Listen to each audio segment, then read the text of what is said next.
Buenas tardes, doctores.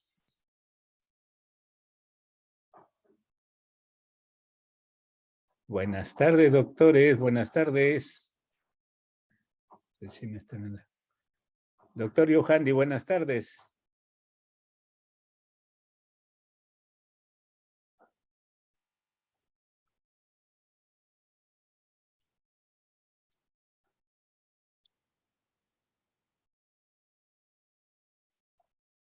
Doctores, alumnos, buenas tardes.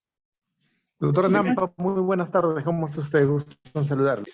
Ya, doctor Yohandi, ¿cómo está usted? Buenos días. Gracias por aprenderle el aula. Me estoy tratando de comunicar con mis alumnos, a ver si me escuchan. ¿Se me escucha, doctores, alumnos? Sí, doctor. Buenas tardes, se le escucha. Buenas tardes, doctorita. Ya, muy bien. Esperemos que se conecten un poco más, ¿ya?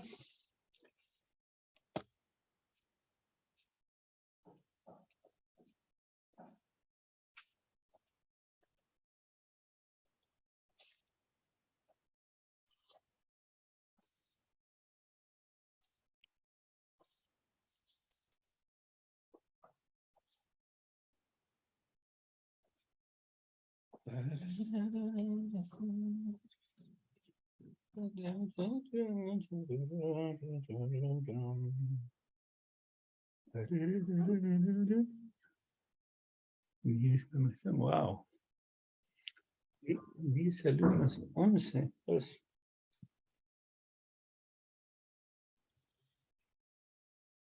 Dos minutos con 12.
Muy buenas tardes, señores alumnos. Vamos a comenzar la clase del día de hoy. Como ya saben, yo soy el doctor Andrés Anampa Chaguara, docente de su universidad y también cirujano del Hospital Daniel de Alcides Carrión. El día de hoy vamos a hablar sobre la patología de páncreas. Esta es la tercera clase que me han asignado. En cuanto a la anatomía de páncreas, diremos que el páncreas es una estructura alargada que se localiza en el epigastrio, y que se alarga hacia el hipocondrio izquierdo. Es de consistencia blanda, lobulada, localizada en la región posterior del abdomen. O sea, está ocupando o es parte de los pseudo retroperitoneal. Bueno, sus partes se tienen cabeza, cuello, cuerpo y cola. Cabeza, cuello, cuerpo y cola. Este páncreas es un órgano con función exocrina y endocrina. Tiene una posición retroperitoneal, como dijimos, constituyendo la pared posterior de la transcavidad de los epiplones. Está ricamente vascularizada y sus células contienen gránulos inmunógenos inactivos. Esta es otra representación del páncreas que tiene una relación íntima con el duodeno y también con la vena mesentérica superior. Como ya saben, recibe la unión del colédoco, hepatocolédoco y del Wilson y van a desembocar en la papila mayor, en la ampolla de Vater. Este es el drenaje principal del conducto, del drenaje del páncreas, que es dado por el conducto de Wilson, la que va a recorrer desde la cola hacia la cabeza, que tiene una longitud más o menos de 9,5 centímetros y un lumen de 0,2 centímetros, o sea, 2 milímetros de longitud de lumen, o la luz, o el diámetro de la luz es 2 milímetros. Tiene un conducto accesorio que se encuentra en la cabeza y que va a desembocar en una papila menor. El día de ayer decíamos que es importante esta papila mayor por la razón de que por este lugar es lo que se va a poder hacer la CEPRE, la colangio pancreatoduodenal endoscópica retrógrada, la famosa CEPRE. Por acá es lo que va a realizarse las canulizaciones y las colangiografías, y también acá se va a realizar la esfenterotomía para poder extraer los cálculos impactados en el hepatocolédoco distal. Bueno, estas son las relaciones que tiene pues, el páncreas con los demás órganos, ¿no? que son dentro del abdomen, ¿no? Desde A está localizado, como dijimos, en la parte posterior del abdomen, formando como la pared posterior de la transcavidad de los epiplones. Pero tiene una relación muy íntima con el vaso, que posteriormente la vamos a decir, que cuando se hace una resección de cola de páncreas, entonces también tiene que incluir al vaso, por la relación que tiene íntima desde un punto de vista de vascularización, arteria y venas. Esto ya lo dijimos, que ya el transcurso del Wilson es 9 milímetros, la del lumen o el diámetro o la luz del conducto es 2 milímetros. Bueno, las funciones más que todo del... ¿Qué pasó acá un ratito? Ah, no se puede. No. Las funciones del páncreas va a ser desde un punto de vista exocrina y endocrino. Desde un punto de vista exocrina va a cumplir una función digestiva que tiene que ver con el metabolismo de todo lo que nosotros ingerimos como alimentos. va a hidrolizar lo que son las proteínas, los carbohidratos y las grasas. En cuanto a la función endocrina, los islotes de Langerhans van a producir la insulina y el glucagón que tiene que ver con el metabolismo de la glucosa. Y además la célula delta va a elaborar la somatostatina. El jugo pancreático está formado por agua, bicarbonato y numerosas enzimas digestivas, como la tripsina y la quimotripsina que digieren o hidrolizan las proteínas, la amilasa que digiere o hidroliza los polisacáridos y la lipasa digiere los triglicéridos o lo que se llaman los líquidos o grasas, ¿no? La ribonucleasa va a digerir el ARN y también la desoxirribonucleasa va a digerir al ADN.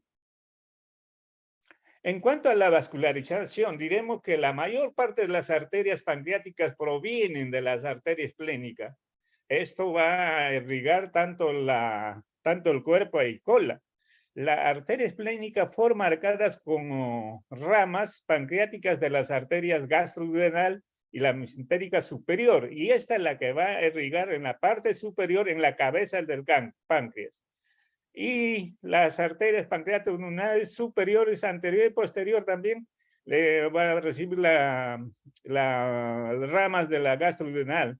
Las arterias pancreáticos duodenales inferiores, anteriores y superior, es la que va a recibir ramas de la mesentérica superior y va a irrigar la cabeza, pero en la parte inferior, mientras que las arterias pancreáticas duodenales superior, anterior y superior también es el que va a irrigar a la cabeza del páncreas. Así, ¿no? La esplénica que decía forma que se una, forma ramas, ¿no? Esta es la pancreático duodenal superior y la pancreático duodenal inferior, y estas son las que van a irrigar tanto en la parte inferior como en la parte anterior como posterior de la cabeza, pero en la cabeza inferior. Bueno, el drenaje venoso va a los afluentes de la vena porta, ¿no? Esto uniéndose con la mesentérica superior esplénica en su mayor parte. El drenaje linfático va a los ganglios pancreáticos esplénicos a lo largo de la arteria esplénica o a los ganglios pilóricos. La diferencia termina en los ganglios celíacos, mesentéricos superior y hepáticos. La inervación va a estar dada por el vago y el esplánico torácicos. Esto nuevamente, como vemos, la irrigación que se forma arcadas entre todas las arterias, ¿no? Gastroduodenales, tanto en la parte inferior como en la parte superior, y la esplénica. Bueno, veremos en cuanto a las malformaciones congénitas. Una de las malformaciones es la genesia, ¿no? La ausencia de... Pero esto es raro, va a estar asociada a malformaciones que son graves, que no van a ser compatibles con la vida de la persona o del feto o del que va a nacer. Y esto se dan por mutaciones a las cromosomas, ¿no? En el par 13Q y el 12.1. Y estas también estas subunidades. También el páncreas dividido. Creo que hace 2 días o ayer creo que hablamos de que el páncreas se forma en la parte anterior y la parte posterior. Y cuando no se unen, entonces ya tenemos páncreas dividido. La incidencia de esto es a 3% a 10% de la población. Ya les dije la función de que no se produce la función de los sistemas conductos fetales a los del esbozo pancreático dorsal y anterior. Entonces, esto nos va a dar algunas veces muchas patologías, ¿no? Como una pancreatitis. Bueno, la otra malformación es el páncreas anular. Esto se caracteriza porque se forma un anillo pancreático normal con forma de banda que va a rodear al duodeno en la segunda porción. Y en el curso de la vida, principalmente en adultos, pueden producir una obstrucción duodenal por la razón de que se desarrolla, él hace un anillo y se forma una obstrucción duodenal. Y desde un punto de vista cuadro clínico vamos a ver que nos va a dar un cuadro clínico de obstrucción alta. Entonces el paciente va a vomitar después de los alimentos y si va a depender también el grado de la obstrucción que de repente pueden llegar a en que ya no se puede pasar los líquidos. Entonces ya estamos en un problema grave en que tenemos que solucionar quirúrgicamente. Y el tratamiento es hacer un corte, ¿no? Un pancreatomía de una manera en línea, ¿no? Entonces con eso se soluciona el problema. De paso se hace una hemostasia, ¿no? De igual manera, también se trata de hacer de que no haya como conductos pancreáticos que nos puede dar posteriormente secreción pancreática y nos puede hacer un problema de pancreatitis local. El otro son los páncreas ectópicos y estos principalmente se dan en los divertículos de Meckel. Sí, en el Meckel más ubicado principalmente a nivel del ilium, a 80 a 120 centímetros del ilium. Entonces estos van a ser unos verdaderos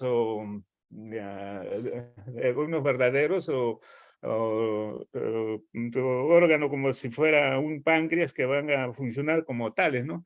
Pero sí va a tener unas mucosas y acinos pancreáticos normales. Y también van a tener sus glándulas, sus islotes de Langer, ¿no? Pero el problema es que este paciente puede complicarse, un dolor o de repente también puede dar hemorragias, ¿no? Y en un 2% pueden formar también insulinomas. Entonces, si se produce hemorragias, estamos frente a un problema de hemorragia digestiva media, ¿no? Que se va a estar produciéndose a nivel del ilium. Dolor. Entonces, en estos casos hay que intervenir quirúrgicamente, retirando el Meckel. Bueno, este es uno de los cuadros más dolorosos, podríamos decir, el dolor es el peor castigo para los seres humanos, para los seres vivos diremos. Y este pancreatitis aguda es un dolor causado por problemas a nivel de páncreas y que va a producir un dolor insoportable. Entonces, en cuanto a la definición de pancreatitis aguda, es una alteración compleja del páncreas exocrino, caracterizada por una lesión acinar aguda y una respuesta inflamatoria que afecta al tejido pancreático y órganos. O sea que tiene que haber, primero, para que una pancreatitis tiene que haber una lesión, una injuria a nivel de los acinos pancreáticos y una respuesta inflamatoria que va a comprometer a la circundad dentro, a la circundad del páncreas y también va a dar complicaciones a órganos a distancia. En cuanto a la epidemiología, diremos que ocurre en cualquier edad, pero siendo de mayor porcentaje de 30 a 70 años. En cuanto al sexo, se da más en mujeres, en etiología biliar, mientras que los hombres más en etiología alcohólica, por obvias razones, ¿no? La mortalidad así, es de 5 a 10%, pero puede aumentar a 35% más si existen complicaciones como la necrosis o la hemorragia. Pero si hay complicaciones de necrosis más hemorragia, entonces aumenta a 50% la mortalidad del paciente. Vean, este es un cuadro demasiadamente importante, ¿no? Y realmente si es necrosis hemorrágica, baja también, como estamos diciendo, ¿no? De 5 a 10%, de una manera aislada. En cuanto a la etiología es principalmente biliar, o sea, los cálculos, presencia de los cálculos al nivel del coledo, al distal, el que se va a obstruir, este cálculo va a obstruir el conducto tanto colédoco hepático y también el conducto de Wilson, conducto pancreático. La otra cosa es la alcohólica, ¿no? Esta Esta por lo menos es a 90, a 80, a 85, 90%. Acá es menor, 10% más o menos. Pero pueden haber causas también, ¿no? Le dijimos que lo más importante son enfermedades biliares, el alcohol, aunque también puede haber en el hiperlipidemia, hipercalcemia, herencia también, en traumatismos externos o también quirúrgico, en CEPRE. Ayer hablábamos de CEPRE, ¿no? De que el CEPRE siempre puede producir pancreatitis y hay que tener cuidado en ello. También la isquemia, ¿no? La isquemia porque va a dar hipotensión y en este caso también puede dar en circulación extracorpórea. Y también puede ser por obstrucción del conducto pancreático, puede darse por neoplasias, quistes, divertículos a nivel del duodeno, ¿no? Ayer nosotros hablamos de divertículos del conducto hepatocolédoco, ¿no? Y uno de los el de tercer tipo es lo que había un divertículo que protoía hacia el duodeno. Eso puede causar también pancreatitis. El páncreas dividido también, lo que decíamos, también una estenosis en la ampolla de Vater y también obstrucción duodenal, por varias razones, ¿no? Puede ser por infecciones por virus, bacterias o parásitos o hongos. Entonces, la etiología biliar lo que va a producir es la obstrucción a nivel de la ampolla Vater, por ende, al colédoco o al hepatocolédoco y también al huirso. Esto va a producir edema y disfunción de la ampolla Vater, o sea que va a retenerse todas las secreciones. Esto da por, miren, en pancreatitis, que se produce una pancreatitis, el colédoco litiasis se ha demostrado solamente un 20%. Pero estos pacientes que han sufrido pancreatitis han hecho un examen ese y han encontrado de que 85 a 94% presentaban litos en las heces.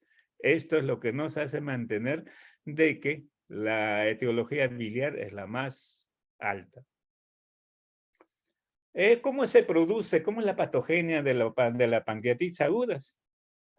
Como hay afectación de la célula cinar por una obstrucción en este caso, va a haber activación de las tripsinas con la concurrencia de la bilis, de las sales biliares y de la lecitina, que van a activar en cascada todo lo que es el sistema de seninas, elastasa, lipasa y fosfolipasa. O sea, que se activan todos los enzimas y comienza todo un problema de inflamación y de respuesta grave y todo lo que hasta llevar a la saponificación de los órganos cercanos al páncreas o también un poco más allá. ¿Por qué se caracteriza el pancreatitis aguda? Por el dolor que se localiza en el epigastrio, va a irradiarse a los flancos, es de tipo transcriptivo, ¿no? De instalación brusca y alcanza una gran intensidad en cuestión de minutos. Continuo y no cede con ninguna posición. Es un dolor que está, entre comillas, castigando al paciente. Y casi siempre se acompaña de náuseas y vómitos. Sin relación con los alimentos, o sea que no necesariamente ha tenido que estar comiendo este paciente, aunque no esté comido, de todas maneras comienza a vomitar y vomitar. De paso se acompaña de ansiedad, una sudoración profusa y aumento de los latidos cardíacos. Entonces si hay un paciente que vemos sudoroso, con un dolor intenso en el epigastrio y que están irradiando los flancos, sospechemos que es una pancreatitis. Diaforético, ansioso, que no puede ni sentarse ni pararse, y está tratando de cambiar la posición. En cuanto a lo que es clínica del examen físico, vamos a encontrar una distensión abdominal, también signos de deshidratación, ¿no? Porque como hay compromiso a nivel de tercer espacio, entonces ya hay secuestro, ¿no? Pero ya estos signos que vemos, este signo, un anaquimus es amplia periumbilical, ya son signos de se llaman signos de Cullen, pero ya son signos de gravedad, demasiada gravedad, o sea que ya se ha producido necrohemorragia a nivel de páncreas y de paso todo un proceso de saponificación intraabdominal. De igual manera podemos encontrar los signos de Gray-Turner, que son signos que son equimos a nivel del la parte inferior del tórax, ¿no? Del abdomen. Y la del Fox ya son equimos a nivel perineal. Ahora, anteriormente las pancreatitis estaban divididos en pancreatitis aguda leve y también pancreatitis aguda moderada y grave. Pero desde 1992 dijeron que debe de haber solamente pancreatitis aguda leve, proceso inflamatorio pancreático agudo en que los hallazgos patológicos fundamentales el edema intersticial. De la glándula existe mínima repercusión sistémica. O sea que en leve es solamente una afectación local, ¿no? No hay y cede el cuadro y ya realmente se soluciona también la obstrucción. Pero el pancreatitis aguda es la que se asocia a fallas orgánicas sistémicas y complicaciones locales como necrosis, pseudoquistes o abscesos, ¿no? Pero actualmente han vuelto nuevamente, ese fue el acuerdo de Atlanta, solamente ver, solo de ver las leves y las graves, pero ahora nuevamente otra vez con un acuerdo han vuelto de determinar leve, moderada y grave. Los moderados serían aquellos pancreatitis en que hay falla orgánica transitorio, datos de problemas a nivel orgánica que se resuelven en un periodo corto de tiempo tras aplicar las medidas de soporte. Pero la grave es la que va a ver que hay falla orgánica, datos de falla orgánica que no resuelven en un periodo corto, sino que va a haber aplicaciones, a pesar de aplicaciones adecuadas, y va a haber mayor cantidad de morbilidad e inclusive mortalidad. Esos son los graves. O sea que nuevamente hemos vuelto a determinar de que hay pancreatitis leve, moderado y grave. Bueno, ¿qué es lo que se produce? Que se puede producir una pancreatitis aguda, puede producirse necrosis, ¿no? Y colecciones líquidas agudas, que van a ser colecciones de densidad líquida que carecen de pared, que se presentan precozmente en el páncreas o peripancreáticamente, dentro del páncreas o fuera. Mientras que las necrosis son zonas localizadas o difusos de tejido pancreático viable. No viable, o sea, tan necrótico, o sea, que generalmente se asocian a necrosis grasa peripancreática, o sea, la zona que está peripancreática también va a estar necrosada. Bueno, a la tomografía se aparecen como zonas con densidad menor que la del tejido normal, pero mayor que de la densidad líquida y que no incrementan su densidad con medio de contraste. O sea que acá el estudio que se hace para determinar tanto colecciones agudas, líquidas o también necrosis, hay que utilizar la tomografía, el examen imagenológico de gold estándar es la tomografía, porque es la que nos va a determinar las diferentes lesiones que hay, ¿no? Inclusive nos va a determinar si hay o no hay hemorragia, si no hay o no hay incluso pseudoquistes, ¿no? Que estos pseudoquistes ya van a formarse después de las 4 semanas después del que ha tenido a la pancreatitis aguda. Estos van a ser de formación de densidad líquida, caracterizada por la existencia de una pared de tejido fibroso granulomatoso. O sea que no es una pared formada por epitelio, ¿no? Que aparece no antes de las 4 semanas, desde el inicio de la pancreatitis. Y también va a haber los abscesos, esas colecciones o esas necrosis también pueden ser tomados por las bacterias intraabdominales, ¿no? Y vamos a tener un absceso pancreático. colección circunscrita de pus en el páncreas o su vecindad, que aparece como una consecuencia de una pancreatitis aguda y escaso. Pero veamos que estos, tanto las colecciones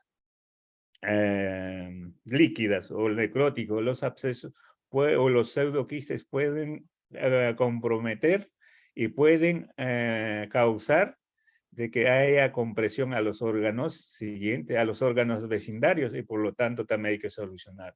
O sea, hay que hacer una solución, una aspiración mediante radiología intervencionista y tratar de sacar estas colecciones. Ya, bueno, en cuanto al laboratorio, el examen de elección es la amilasa, ¿no? La amilasa tiene una especificidad de 70%, una vida media de 120 minutos y una disminución a las 48 horas. O sea, 2 días no madura la amilasa, mientras que la lipasa sí dura un poco más, hasta 5 días. Y esto vamos a encontrar del segundo hasta el 5.º día. Lo que aparece principalmente es la amilasa. Los valores mayores de 1000 unidades internacionales. Un ratito, por favor, disculpen. Aló, doctora, dígame. Sí. Sí, le decía sobre las ampollas. ¿Usted tiene comunicación con Novartis? Porque me han estado llamando con Novartis. Sería bueno llamar las panales, las recetas de la doctora.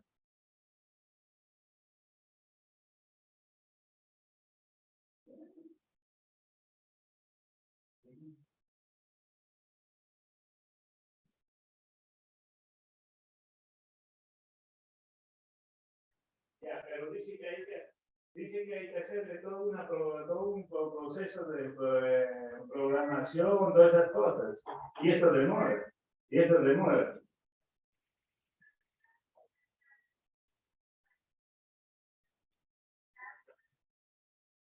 Recién lo voy a hacer, seguro recién lo voy a hacer.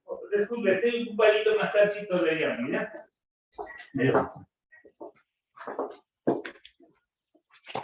Entonces decíamos de que primero que aparece es la amilasa, ¿no? Y luego a los 2 días va a aparecer la lipasa hasta el 5.º día. Valores, decíamos, mayor de 1000, de hecho, ese es ya diagnóstico de pancreatitis, porque en otros procesos inflamatorios también pueden presentarse la amilasa, ¿no? Como el caso de colecistitis, un colangitis, etc. Ahora, los niveles de aclaración a nivel de la sangre, de la orina, va a ser tardíamente. Podemos encontrar al 3.er día la amilasa, ¿no? Pero van a ser bajas. Como les decía, el examen de imaginología de gol estándar en el caso de pancreatitis es la tomografía, porque lo que nos va a determinar es la presencia de líquidos peripancreáticos o a nivel intrapancreático, y también necrosis, ¿no? Tanto en el páncreas como a su vecindad, que va a comprometer a toda la grasa que hay peripancreática. De igual manera la hemorragia y también presencia de gas, pseudoquistes de igual manera.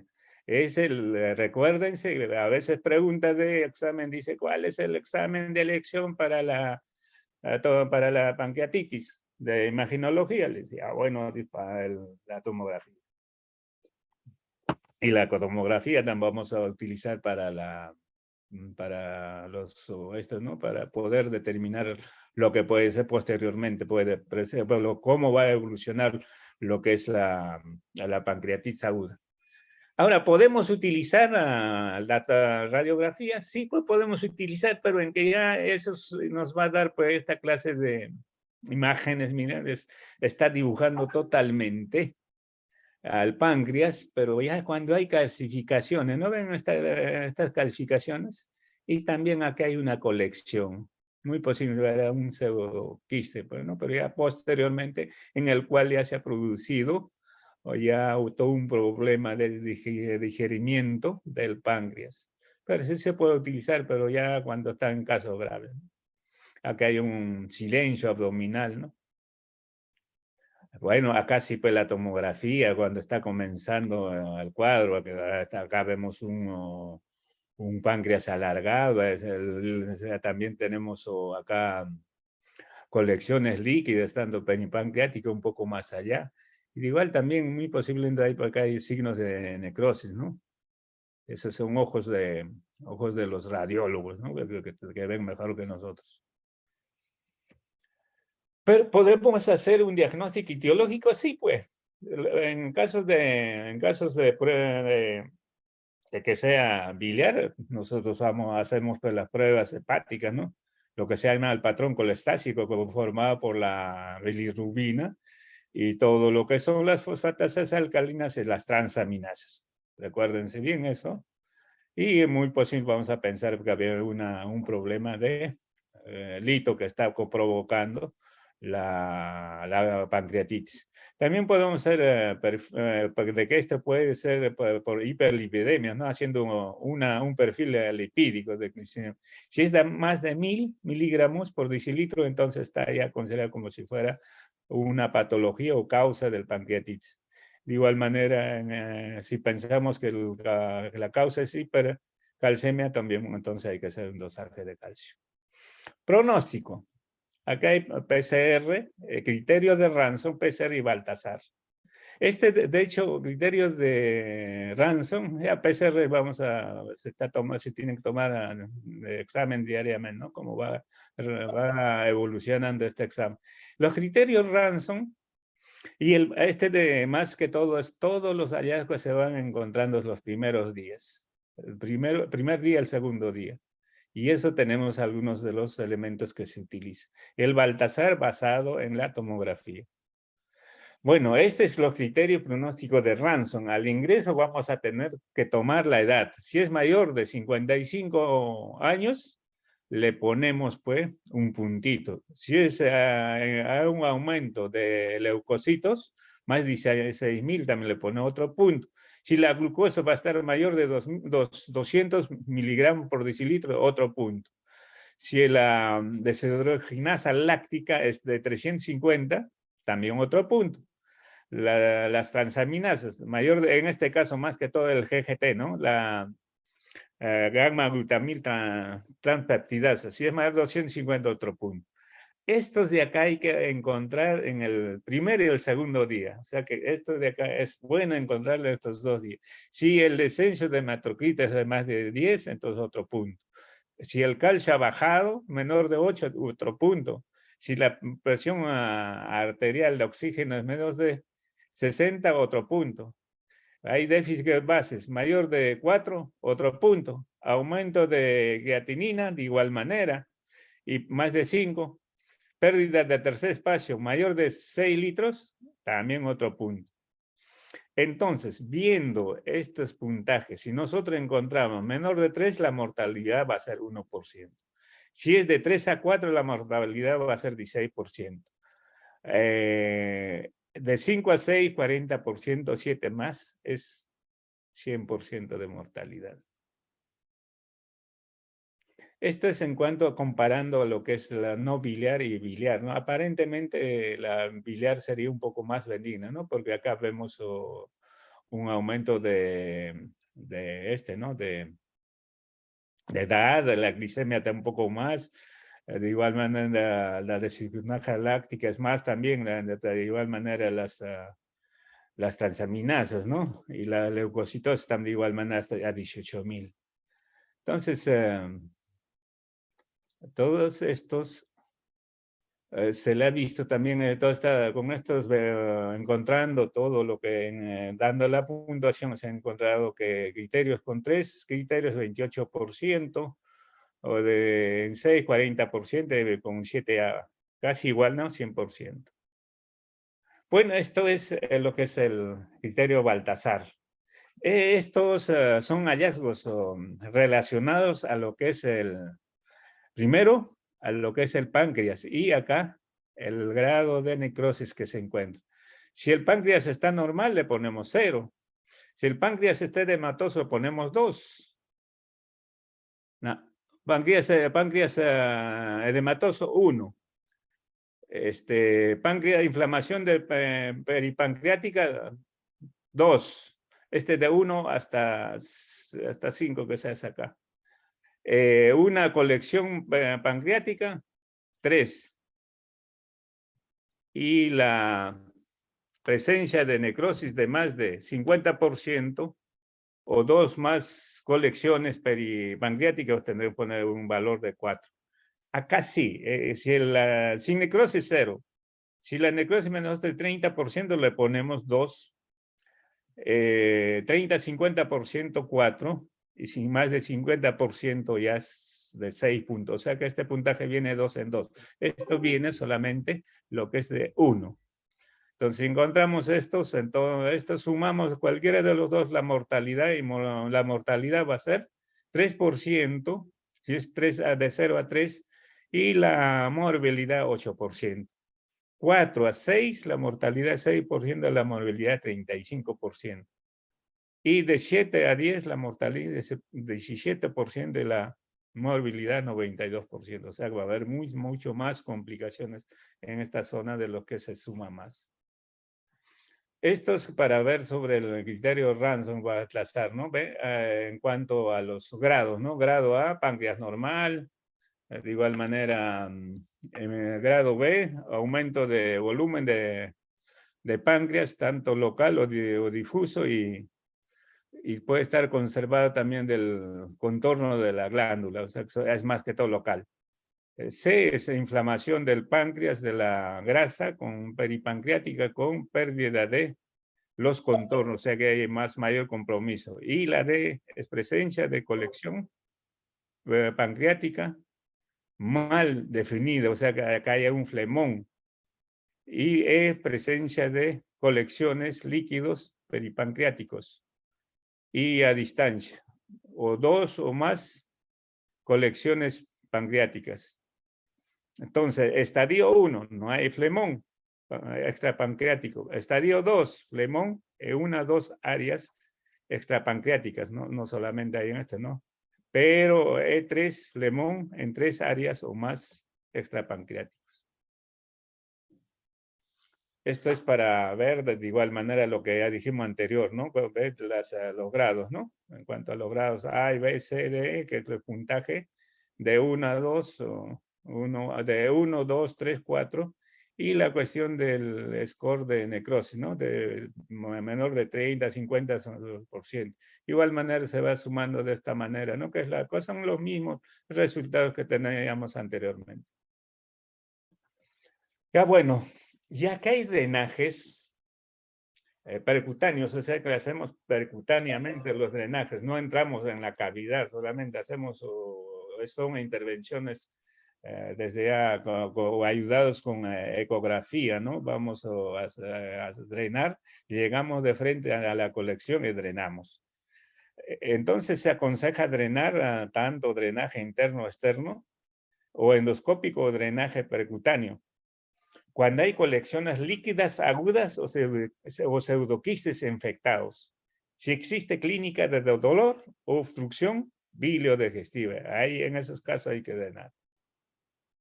El drenaje percutáneo. En enfermos de alto riesgo quirúrgico se recomienda previa a la cirugía. ¿Y cuándo nosotros debemos hacer ya la cirugía? Principalmente cuando hay signos en que haya pues, una necrosis, hay presencia de colecciones, grandes colecciones, una digestión total de lo que es el páncreas, o también puede haber una hipertensión intraabdominal. El objetivo del drenaje percutáneo no es la resección del tejido pancreático, ¿no? Que está digerido, sino el control de la sepsis. Pero a pesar de que se ha hecho de ello, de haber hecho estos drenajes percutáneos o endoscópicos, el 50% de los pacientes con necrosis infectada tratados con drenaje percutáneo sobrevivieron sin necesidad de cirugía posterior. Entonces, es totalmente de beneficio, para estar beneficioso en un 50% de hacer los drenajes en los pacientes con pancreatitis. Nuestra primera conducta debe ser ella. Bueno, ¿qué cosa es el síndrome compartimental abdominal? Ustedes seguramente han escuchado el síndrome compartimental a nivel de los músculos, ¿no? Los músculos están formados por una aponeurosis y en estuches aponeuróticas. Y estos, cuando se llenan de hemorragia o inflamación a nivel de ese estuche, va a haber síndrome compartimental. Y lo que se tiene que hacerse, el tratamiento de lo que se hace es la fasciotomía, ¿no? En los traumatólogos principalmente. Pero también hay síndrome compartimental a nivel abdominal. Y esto se presenta cuando la presión intraabdominal es mayor de 12 milímetros de mercurio, sostenido desde ya. Y repetida. El síndrome compartimental abdominal cuando la presión intraabdominal es mayor de 20. Un ratito les voy a conectar la batería. Entonces hay un aumento de la presión abdominal de mayor de 20 milímetros de mercurio dentro de nuestra cavidad. ¿Y en qué caso? Eso se da de una manera sostenida y asociada a un síndrome disfuncional multiorgánico. O sea, todos los órganos están sufriendo intraabdominalmente. ¿Por qué? Porque no se va a poder, no va a haber una perfusión normal arterial o los órganos no van a recibir una normal aporte sanguíneo. En esos casos, si hay una hipertensión abdominal y el desarrollo del síndrome compartimental, trataremos de que esto no se produzca y podríamos conseguir una presión de perfusión arterial media que sea de 50 a 60. ¿Y cómo lo conseguimos esto? Nosotros en la presión arterial sacamos una presión media, ¿no? Hay una presión media y eso lo sumamos la presión intraabdominal y esto dividido entre dos debe mantener de 50 a 60 para que no haya un problema de disfunción. ¿Y cómo nosotros podemos medir esa presión intraabdominal? Bueno, hacemos los pacientes con pancreatitis, felizmente, que ya están con sonda vesical, ¿no? Tienen todas las ondas. Entonces, vaciamos totalmente, le destilamos 25 milímetros de solución salida, o sea, cloruro de sodio isotónico. Y después de eso, le ponemos unas líneas que hay ya en las camas UCI, y ahí se van midiendo cuánto es la presión intraabdominal. O sea, la línea de este líquido va subiendo hacia arriba. Y si llega a un de 20, ya estamos hablando de un síndrome compartimental. Y esto hay que hacer una laparotomía o una descomprensión. Hay que abrir el abdomen. Sí se puede hacer en una hipertensión o sostenida y síndrome compartimental en una pancreatitis, porque ahí se produce toda una inflamación y los intestinos, los órganos se convierten como si fuera una gelatina. Cuando nosotros entramos a operar para poder hacer una necrosectomía o evacuar los abscesos que están ahí o colecciones, entonces vamos a encontrar pues, de que todos los órganos están como si fueran, no me toques, y pueden producirse algunos de los otros. Lo único que se hace acá es abrir el abdomen y colocarle una bolsa de Bogotá. ¿Qué es una bolsa de Bogotá? Es un pedazo de plástico resistente, se le cose en la piel. Entonces uno va viendo posteriormente y de hecho el abdomen no se va a cerrar, ¿no? Entonces ahí se deja, mediante esa abertura podemos algunas veces lavar o también podemos aprovechar de que salgan esas secreciones. Eso es lo que se llama el síndrome compartimental abdominal. Bueno, en una pancreatitis aguda el tratamiento va a ser las medidas generales, ¿no? Uno de ellos es para darle un ayuno total, porque para evitar que el páncreas siga funcionando, tratar de evitar que esto se produzca, ¿no? Vamos a utilizar posteriormente también medicamentos que nos van a tratar de poner a disminuir todas las funciones a nivel del páncreas, a nivel de la bilis, etc. También este paciente debe tener una vía de CBC, lo que nosotros llamamos un catéter central, ¿no? En la subclavia principalmente.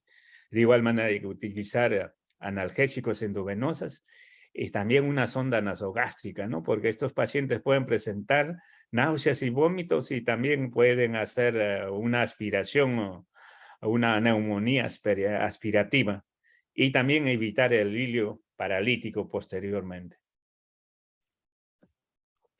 Entonces, tenemos que poner en tratamiento medidas generales. El paciente debe estar en UCI si es grave, el NPO, y acá también a darle, pues, si va a estar varios días en NPO, hay que darle nutrición parenteral. Líquidos y electrolitos de reposición y también con una forma endovenosa. Ya el tratamiento específico en cuanto a lo que sea, vamos a abarcar posteriormente. Y también el otro problema es identificación identificación y control de las complicaciones. Las medidas de apoyo, ya dijimos, líquidos con electrolitos, analgesia, antibióticos, también se puede, y también apoyo respiratorio. Esto es para poder suprimir la secreción pancreática y de paso de los otros órganos. Hay que hacer aspiración nasogástrica mediante una sonda nasogástrica bloqueadora H2. Ahora, felizmente tenemos ya los inhibidores de la bomba de protones, como es el omeprazol, pantoprazol, etc. Antiácidos también, anticolinérgicos, el glucagón, calcitonina, somatostatina también, que va a relajar a la vesícula, en este caso, a nivel de la vesícula, ¿no? La somatostatina, el péptido IgG, antagonista de todos los receptores de colecistocininas. Estos que provocan la producción, la expulsión del esternón, de la bilis en este caso. El tratamiento específico consiste en dar antibióticos, ¿no? En este caso podemos hacer de una manera empírica utilización de ciprofloxacina si pensamos pues, que la infección o la agregación bacteriana va a estar dado por E. coli o Klebsiella. Utilizar antimicóticos también, antifúngicos, ¿no? Como la anfoteresina y la colestina.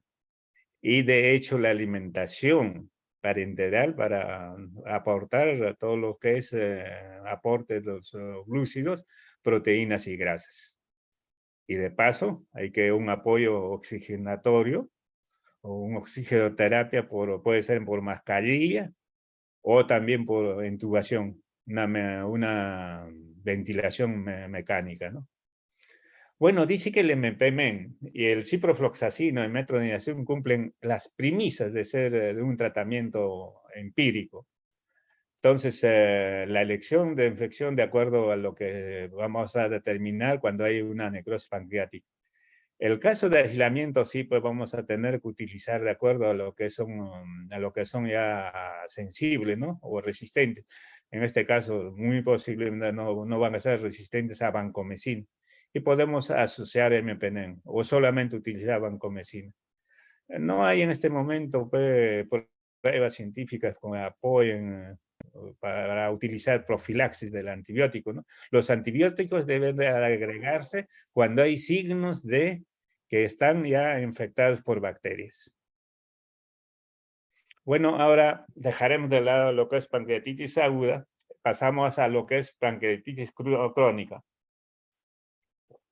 La pancreatitis crónica es la inflamación pancreática con destrucción irreversible del parénquima exocrina. Luego va a producir fibrosis y desaparición del parénquima endocrina y por tanto ya problemas que van a dar por insuficiencia de insulina. Y las causas más que todo va a producirse una obstrucción del conducto por neoplasias, o traumatismo o pseudoquistes, o el consumo crónico del alcohol, ¿no? Una forma excesiva y crónica, prolongada. Este es el más común de los que producen pancreatitis aguda. Esta es pancreatitis crónica. Hay algunas enfermedades de tipo tropical que pueden ser de algunas hereditarias también, ¿no? O algunas enfermedades de mutación en los cromosomas. ¿Cuál va a ser como la manera se va a convertir cómo es que se produce una pancreatitis crónica? Una obstrucción ductal no tan aguda, ¿no? Puede ser por concreciones.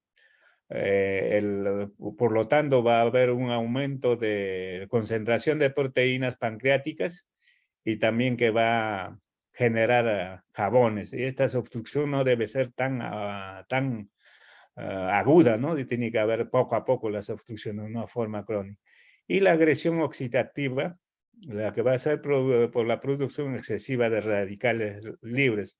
Esto va a favorecer la fusión de lisisomas y necrosis de las células acinares, inflamación y por lo tanto va a ir una fibrosis. El tratamiento, de hecho, puede ser para la solución de esa obstrucción, evitar, liberar, o también algunos de los casos, puedes hacer ciertas anastomosis sintéricas hacia el conducto de Birch.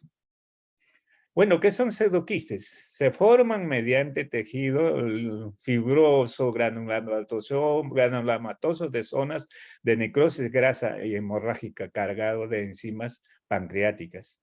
Algunas veces suelen ser solitarios y pueden utilizarse dentro del páncreas o afectar la bolsa del epíplomo, ubicarse en zonas retropancreáticas entre el estómago y el colon, que es lo más principal, es el de presentación más principal. De hecho, ya les dije de no estar cubiertos por epitelio y corresponden al 75% de quistes del páncreas. Son precedidos de episodios de pancreatitis aguda. O sea que estos se forman después de las 4 semanas. Este es un pseudoquiste operado. Y llegaremos a lo que es cáncer de páncreas.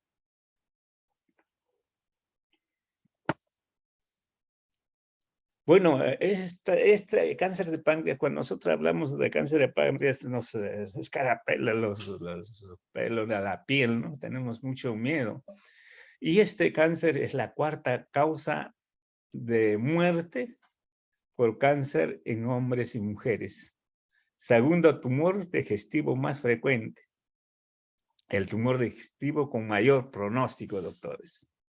Supervivencia media del no tratado es 4 a 6 meses.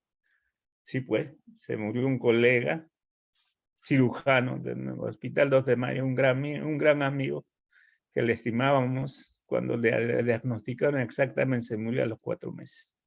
Ya era resecable. Solo el 10 a 20% son susceptibles a resección con intención curativa. Mire qué bajo, ¿no? 1 a 2 de 100 pacientes. 1 a 2 a lo que respecta a 10 pacientes.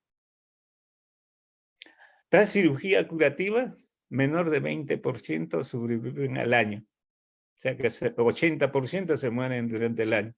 Y menor de 5% a los 5 años. Más frecuente en hombres, 2 a 1, y en la tercera, octava edad. 80% de ellos se da en mayor de 60 años. Ahora vemos que tenemos tumores epiteliales sólidos, el adenocarcinoma en un 90%. Quísticos, adenomicroquístico seroso, tumor quístico mucinoso, neoplasias mucinosas, papilo intraductales. mesenquimales, los zoanomas, los lipomiosarcomas, raptomiosarcoma, ¿no? Liposarcoma y otros. Y los tumores endocrinos, el gastrinoma, bipoma, insulinoma, pipoma y somatistotatinoma y otros. Ahora en lo que es el tipo celulares, ¿no? Los exocrinos, los acinares 80%, en los ductales tenemos el adenocarcinoma. Endocrinos, endocrinos 1 a 2%. La localización, el 75, de 70 a 75 en la cabeza, 5 a 10% al cuerpo y la cola 10 a 15%. A veces la distribución puede ser multicéntrica, o sea, puede presentarse tanto en cola, en cabeza o en cuerpo. Las manifestaciones clínicas, bueno, pues los que van a comenzar a manifestaciones de 3 a 4 centímetros, ¿no? Cuando hay invasión a nivel biliar, ¿no? Del 90%. A nivel pancreático también un poco más allá de este 15% de duodeno. Cuando hay obstrucción biliar vamos a tener bactericia progresiva, coluria, colia, prurito, vesícula de Coboisier. Ustedes se recuerdan, no sé, alguna vez, la otra vez creo que les dije, la vesícula de Coboisier. Como hay una obstrucción, hay una éstasis de bilis a nivel del hepatocolédoco, regresiona entonces la bilis hacia la vesícula, se forma como si fuera, se inflama, ¿no? De repente de 500 centímetros. Entonces, cuando nosotros palpamos, encontramos que hay una tumulación que corresponde a la vesícula. Eso cuando nosotros palpamos y a la vesícula, es la vesícula de Coboisier. Bueno. Cuando hay obstrucción a nivel pancreático puede producir también una pancreatitis crónica, ¿no? Si hay obstrucción duodenal, de hecho, va a producir signos de obstrucción obstrucciones altas, ¿no? Síndrome mético, intolerancia a los alimentos, primero a los sólidos, luego a los líquidos y al final los líquidos. Y también puede haber hemorragia digestiva alta. Bueno, en cuanto a la signología del dolor, va a ser sordo, continuo, localizado en el abdomen superior, irradiado a la espalda y al dorso, más que todo localizado en el epigastrio, ¿no? Este dolor va a empeorar por las noches y cuando el paciente se echa así de posición supina, ¿no? Mejora con la anteflexión. Cuando se agachan los pacientes mejora este dolor, ¿no? Y cede mal con no calma con los analgésicos. La causa de este dolor es la invasión de plexos nerviosos. Entonces va a haber una obstrucción de conductos. Plexos nerviosos y el dolor va a ser demasiado ya, casi intratable, ¿no? Porque ya está invadiendo. Aquí hay una metástasis hacia los plexos.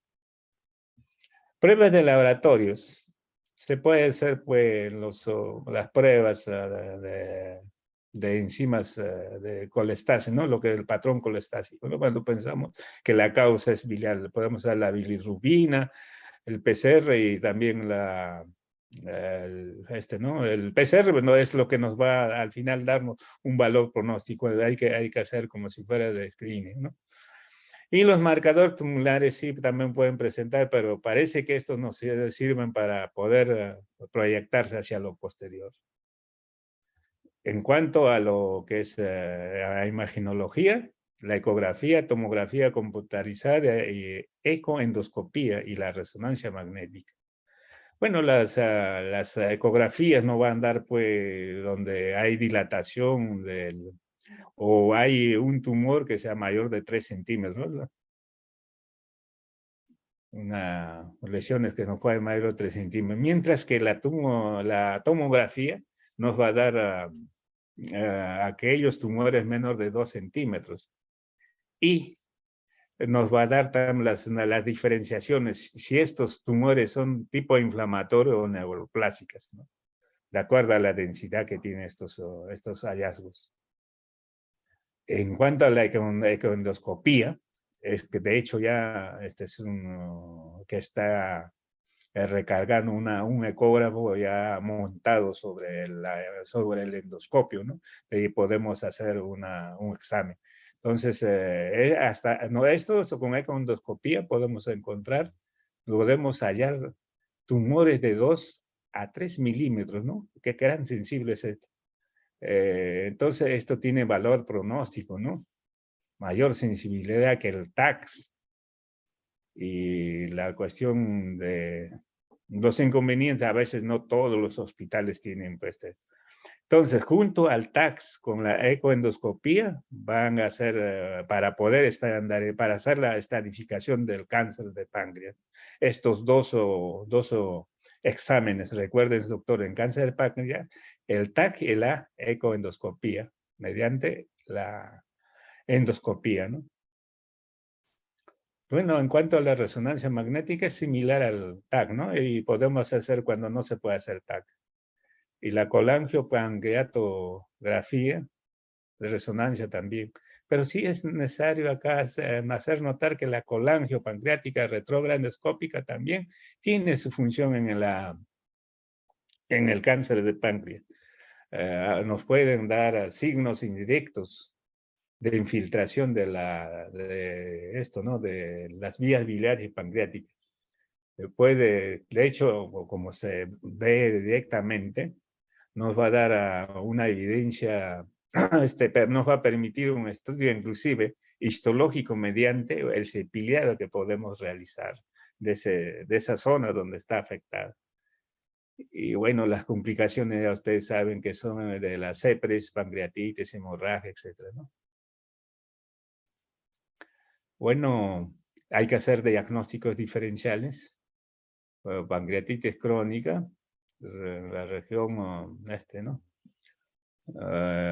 También en ampuloma, tumor duodenal, un linfoma también, otros páncreas sólidos, ¿no? Y tumores. Estos son los cuadros que tenemos que hacer diagnósticos diferenciales. Bueno, en cuanto a lo que es el tratamiento de cirugía, ¿no? Miren, repetimos acá de que solo de 10 a 20% de cáncer de páncreas de cabeza y unos 5% en el cuerpo de páncreas o cola de páncreas pueden ser accesibles a la cirugía. Esta técnica para estas operaciones es agresiva y compleja que requiere realizar en centros especializados, ¿no? Estamos hablando de una operación compleja que se llama la de Whipple, pero felizmente actualmente ya podemos hacer inclusive la operación de Whipple con la laparoscopía. La mortalidad, como ya les dije, es alta, la supervivencia también se repite, lo que les dije, y si no hay que nada que operar el tratamiento paliativo, ¿no? Localmente avanzado y con metástasis, ¿no? Se puede utilizar quimioterapia. Cuando hay obstrucción biliar, se puede colocar ahí un TEN para que drene la bilis y también drene ¿no? Hay que colocarle un stem, ¿no? Una prótesis. Cuando hay obstrucción duodenal, se puede hacer también una derivación quirúrgica o endoscópica, ¿no? Con prótesis también, o también a veces se puede hacer también alguna anastomosis. Dolor no controlado con fármacos, ya neurolisis a nivel del plexo celíaco, ¿no? Esto es para ver los estadios TM, TT, más que todo TNP, ¿no? Es como realmente 1 o 2 los estadios. Entonces, lo más concreto para hacer curativas de estadio 1 y 2. Algunas veces hasta 3, ¿no? Allí lo que vamos a tratar con fines curativas. Bueno, en cuanto a tratamiento paliativa, pues, puede utilizarse también quimioterapia y radioterapia quirúrgico. Ya esto hay que ser determinando lo que es ¿no? Lo que es el estadio. Cuando es una enfermedad localizada o ya está expandida más allá de tipo 2 y también tipo 3 metástasis, ganglios linfáticos. Entonces, tipo 3 metástasis a distancia, lo que les digo con fines curativas principalmente es 1 a 2. Técnicas. Pancreatectomía de cabeza, se hace pancreatectomía pancreato de una duodenectomía, es la operación más indicada, la de Whipple. Esto se hace preservando el píloro, es la original. O también se puede hacer pancreatectomía media o pancreatectomía distal. Entonces, el tratamiento de tumores de páncreas, tratamiento de tumores de páncreas, mediante la operación Whipple, la resección quirúrgica es el estándar de oro y el único tratamiento potencialmente curativo. La técnica de elección para el cáncer de cabeza de páncreas es la pancreatoduodenectomía, o sea que hay que retirar el páncreas a la cabeza de páncreas y el duodeno. Esa es la operación de Whipple. Esta técnica involucra la resección de la cabeza del páncreas, duodeno, los primeros 15 centímetros del yeyuno. O sea que hay que medir 15 centímetros del ángulo de trace. Hay que sacar también el coledo con la vesícula biliar y en algunos casos una resección parcial gástrica, ¿no? Pero lo más concreto es preservar el píloro. Esta es la operación, ¿no? Como de Whipple. Se saca la vesícula, colédoco, todo colédoco, la cabeza de páncreas, duodeno total, preservando en este caso el píloro, todo lo que es el duodeno, y después de 15 centímetros del ángulo trace, hay que retirarlo, hacerle un corte acá y retirar todo eso. Y una vez que uno retira todo eso es lo que es vesícula, duodeno y 15 centímetros, se comienza a reconstruir. Mire, la boca terminal va a unirse con la cabeza, con el cuerpo del páncreas en forma de telescopaje. Una anastomosis término-terminal.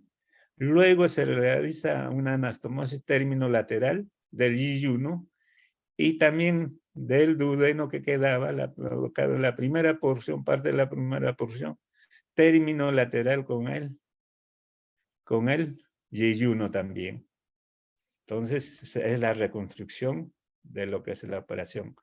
Otra manera también de reconstruir es en asa omega, ¿no? Pero una anastomosis, término lateral con el páncreas, término lateral con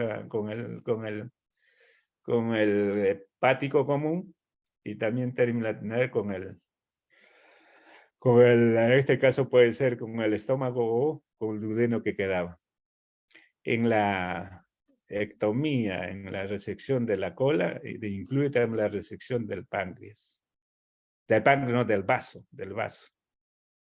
Se hace pues esto es lo más importante, ¿no? O algunas veces de igual manera también se puede hacer del cuerpo y también incluye lo que es cuerpo y cola, e incluye el vaso. No puedes dejar, pues, sacar solamente cuerpo, ¿no? De todas maneras, cuerpo y cola sale. Bueno, esto es en cuanto a lo que es la quimioterapia que se puede utilizar el FOLFIRINOX, que se utiliza generalmente de acuerdo a las circunstancias del caso. Muchísimas gracias y así terminamos nuestra clase de hoy día, mis queridos alumnos. Preguntas, llegamos a la zona de preguntas, doctores. ¿Se ha escuchado, doctores, o no se ha escuchado? Aló, Doctores, buenas tardes, respondan. Terminamos las clases, ¿no hay preguntas? No, doctor, sí se ha escuchado la clase. Ya, muy bien. ¿Está entendido? Sí, sí, ha quedado claro. Ya, ok. Hasta mañana entonces, doctores. ¿Sí? Hasta mañana. La última clase conmigo es mañana, sobre el vaso.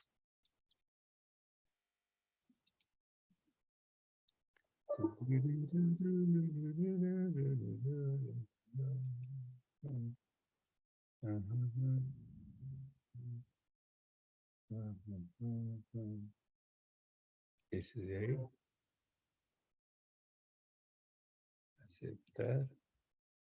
Este de acá.